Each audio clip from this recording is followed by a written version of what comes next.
Bismillahirrahmanirrahim. Assalamualaikum warahmatullahi wabarakatuh. Selamat datang di channel Aljabraku. Saya Martesol, dosen jurusan Matematika FIPA Universitas Lampung. Pada video kali ini kita akan membahas tentang fungsi logaritma natural. Kita awali dengan definisi fungsi logaritma natural yang selanjutnya kita notasikan dengan ln atau kita baca dengan len, dan didefinisikan oleh len x sama dengan integral dari seperti dt dengan batas dari 1 sampai x, di mana x-nya positif, di mana domain dari fungsi logaritma natural ini adalah bilangan real positif. Jadi kalau kita lihat grafiknya, fungsinya, maka y sama dengan seperti kurvanya adalah len x ini dapat direpresentasikan sebagai area R ini. Jika x nya lebih dari 1, maka len x sama dengan luas daerah R, area R ini. Apabila x kurang dari 1, kita tahu dengan sifat integral x ya, kemudian 1 seperti dt itu sama dengan min integral 1 sampai x ya, seperti dt, sehingga apabila x nya berada di antara 0 sampai 1, maka len x itu bisa kita representasikan sebagai minus dari area R. Nah, berdasarkan teorema fundamental kalkulus pertama, maka anti turunan ya, turunan dari ini akan sama dengan turunan dari len x, atau akan sama dengan seper x, di mana x nya adalah bilangan real positif. Nah, jika u nya sama dengan fx lebih dari 0 dan f nya dapat diturunkan, maka turunan dari len u itu akan sama dengan seper u dikali turunan dari u. Nah, sebagai contoh, tentukan turunan dari len dari akar x atau dx len akar x. Kita bisa memisalkan akar x dengan u, atau kita tuliskan u sama dengan x pangkat setengah, sehingga kita peroleh du sama dengan seper x pangkat setengah, sehingga dx len akar x nya akan sama dengan seper u dikali turunan dari x pangkat setengah. Dengan kata lain, ini adalah x pangkat setengah dikali turunan dari x pangkat setengah, ini adalah setengah dikali x pangkat setengah min 1 atau min setengah, atau kalau kita tuliskan kembali akan menjadi seper 2x. Nah, contoh yang kedua, tentukan turunan dari len x kuadrat min x min 2 atau dx len x kuadrat min x min 2. Maka dengan kita memisalkan dengan turunan u tadi, ini akan sama dengan ini sebagai len u, ini adalah x kuadrat min x min 2, sehingga ini akan sama dengan seper u dikali dx u. Jadi kita cukup menuliskan langsung seper u seper x kuadrat min x min 2 dikali dengan turunan ini, sehingga ini akan sama dengan 2x min 1 per x pangkat kuadrat x kuadrat min x min 2.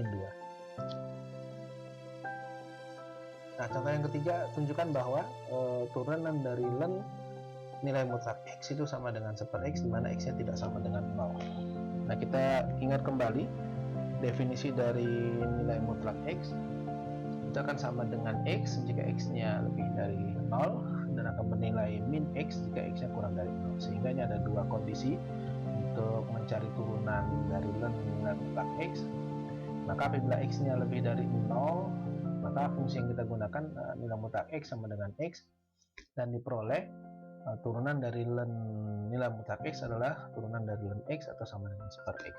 Dan jika x nya kurang dari 0, maka nilai mutlak x akan sama dengan min x, dan kita peroleh dx len nilai mutlak x sama dengan dx len dari min x, atau ini bisa kita pandang sebagai u min x nya, sehingga ini akan sama dengan seper u atau seper min x dikali dx min x. Nah, turunan min x adalah min 1, sehingga min seper x dikali min 1 atau sama dengan seper x, sehingga terbukti turunan dari nilai mutlak x itu akan sama dengan seper x, di mana x nya tidak sama dengan 0. Nah, Berikut adalah rumus untuk integral super x dx dengan menerapkan anti turunan tadi. Maka kita peroleh integral dari super x dx ini akan sama dengan ln nilai mutlak x ditambah c, di mana x-nya tidak sama dengan 0. Atau secara umum kita tuliskan integral super u du sama dengan ln nilai mutlak u ditambah c, di mana u-nya tidak sama dengan 0. Sebagai contoh, tentukan integral dari 5 per 2x plus 7 dx. Nah, kita bisa memisalkan 2x plus 7 dengan u, sehingga kita peroleh du sama dengan 2 dx, sehingga bisa kita substitusikan integral 5 per 2x plus 7 dx sama dengan 5 per 2 ya, agar ini menjadi 2 dx seper 2x plus 7, sehingga kita tinggal mengganti 2x plus 7 dengan u dan 2 dx dengan du, sehingga kita peroleh sama dengan 5 per 2 integral seper u du. Dan ini integral seper u du adalah ln nilai mutlak u ditambah c, sehingga ini sama dengan 5 per 2 ln nilai mutlak u ditambah c. Kita kembalikan pemisalan u nya sehingga sama dengan 5 per 2 ln dari nilai mutlak 2x plus 7 ditambah c, dimana c nya sembarang konstanta bilangan real. Nah, contoh yang kelima, hitunglah integral tentu dari x per 10 min x kuadrat dx dengan interval 1 sampai 3. Maka kita misalkan u sama dengan 10x min x kuadrat, sehingga kita peroleh du sama dengan min 2x dx. Sehingga kalau kita hitung integral tak tentunya, maka ini akan menjadi min setengah integral seper u du, sehingga ini akan sama dengan min setengah ln dari nilai mutlak u plus c. Kita kembalikan pemisalan u nya sehingga min setengah ln dari 10 min x kuadrat ditambah c.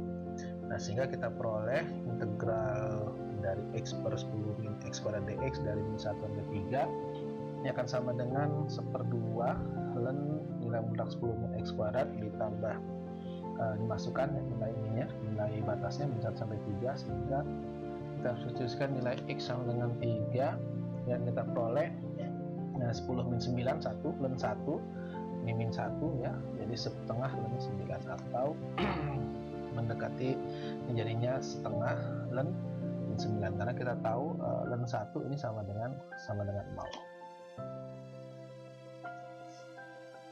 Nah, contoh yang keenam, tentukan integral dari x kuadrat min x bagi x plus 1 dx.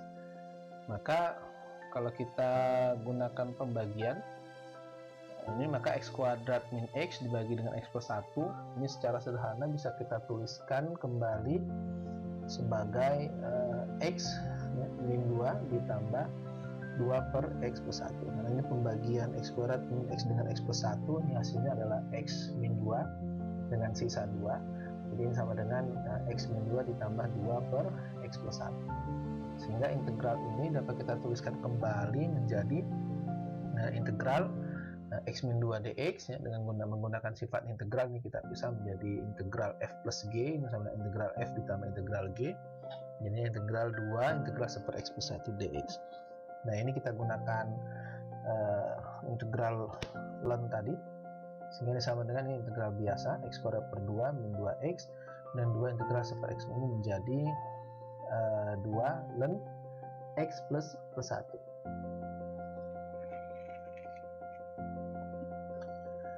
Nah, ini beberapa sifat dari logaritma natural. Jika ada b bilangan real positif dan r-nya sembarang bilangan rasional, maka akan berlaku yang pertama, ln 1 sama dengan 0. Kemudian ln a dikali b ini akan sama dengan ln a ditambah ln b. Kemudian ln a dibagi b ini akan sama dengan ln a dikurang ln b. Dan ln a pangkat r sama dengan r dikali ln a. Nah, sebagai contoh, tentukan dy dx jika diketahui y sama dengan ln dari akar pangkat 3 x min 1 per x kuadrat dengan x yang lebih dari 1. Maka kita lihat ini y dapat kita tuliskan kembali menjadi ln dari x min 1 per x kuadrat pangkat sepertiga, nah, dengan menggunakan sifat yang keempat tadi, sehingga ln dari x min 1 per x kuadrat pangkat sepertiga dapat kita tuliskan menjadi sepertiga ln x min 1 per x kuadrat, sehingga Ini kita gunakan sifat yang A per B tadi. Ini akan menjadi ln x min 1 min ln x kuadrat. Sedangkan yang ini ln x kuadrat kita gunakan lagi sifat yang pangkat tadi sehingga menjadi 2 ln x. Nah, dengan kata lain dy dx kalau kita turunkan maka turunan dari y variabel x akan sama dengan sepertiga. Turunan dari ln x min 1 itu adalah seper x min 1 dikali turunan x min 1 yaitu 1, ini menjadi 1 per x min 1, dan turunan dari ln x adalah seper x sehingga min 2 per x. Atau kalau kita sederhanakan menjadi 2 min x per 3x dikali x min 1. Nah, contoh berikutnya, turunkan y sama dengan akar 1 min x kuadrat per x plus 1 dipanggalkan 2 per 3. Nah, kita bisa menuliskan dengan ruas kiri dan ruas kanan. Ini kita sama-sama kita logaritmakan sehingga logaritma dari ln y ini akan sama dengan ln dari yang ruas kanan. Nah, ini kita lihat ini dengan menggunakan sifat pembagian, jadinya ln yang pembilang dikurang dengan penyebutnya, ini sebagai a, ini sebagai b tadi. Ini ln a min ln b, akarnya pangkat setengah sehingga setengahnya ke depan jadi setengah dari ln dari 1 min x kuadrat, yang 2 per 3 jadi 2 per 3 ln dari x plus 1. Nah, dengan menggunakan untuk mencari dy dx kita bisa menggunakan turunan implisit sehingga ini bisa kita hitung ln y ini kalau kita gunakan turunan implisit ini menjadi seper y dy dx. Nah, ini kita turunkan terhadap variabel x. Nah, berarti langsung kita turunkan ln 1 min x kuadrat ini turunannya adalah 1 per 1 min x kuadrat dikali turunan 1 per x kuadrat yaitu 2x, sehingga ini jadi min 2x ya, turunan min x kuadrat min 2x per 2 kali 1 min x kuadrat 2 ini didapat dari yang setengah ini. Kemudian ln x plus 1 turunannya adalah 1 per x plus 1 dikali 1 sehingga ini jadi tetap 2 per 3 x plus 1, sehingga kita bisa peroleh dy dx ini akan sama dengan kalau kita sederhanakan menjadi min dari x plus 2 per 3 kali 1 min x kuadrat, dimana ya ini y nya kita masukkan y sama dengan ini sehingga kita peroleh dy dx sama dengan ya. Jadi dy dx ini sama dengan y ya, dikali y min y x plus 2 per 3 1 min x kuadrat, atau kita tuliskan kembali y nya menjadi min akar 1 per x kuadrat dikali x plus 2 per 3 x plus 1 2 pangkat 2 per 3 1 min x kuadrat. Sehingga kalau kita sederhanakan kembali akan menjadi min x plus 2 per 3 dikali x plus 1 pangkat 2 per 3 dikali 1 min x kuadrat pangkat setengah. Ini pangkat setengah, di sini pangkat 1 sehingga jadi pangkat min setengah sehingga terletak di bagian bawah di penunjuk. Nah, kalau kita lihat grafik dari fungsi ln ya, y sama dengan ln x, maka ini bisa kita gambarkan seperti ini. Y sama dengan ln x, artinya kalau kita lihat kalau x nya menuju tahingga, maka limit x menuju tahingga dari ln x ini akan sama dengan tahingga. Karena kita ada grafiknya, x menuju tahingga akan ke sana terus, tidak berhenti ya sampai tahingga. Nah, kalau x nya menuju 0 dari arah kanan, maka limit x menuju 0 ya dari arah kanan positif, maka ini akan sama dengan min tahingga. Ini kalau kita bawa ke sini ini akan sama dengan min tahingga, tapi tidak pernah menyentuh sumbu y. Nah, ini kalau kita lihat sini ln 1 nilainya 0 ya, berpotongan di titik 1,0 ini. Kemudian kalau kita hitung menggunakan kalkulator, ln 2 itu akan mendekati 0,6931, dan 3 sama dengan mendekati 1,0986 dan seterusnya. Nah, sebagai contoh 9, tentukan integral dari tangan x dx.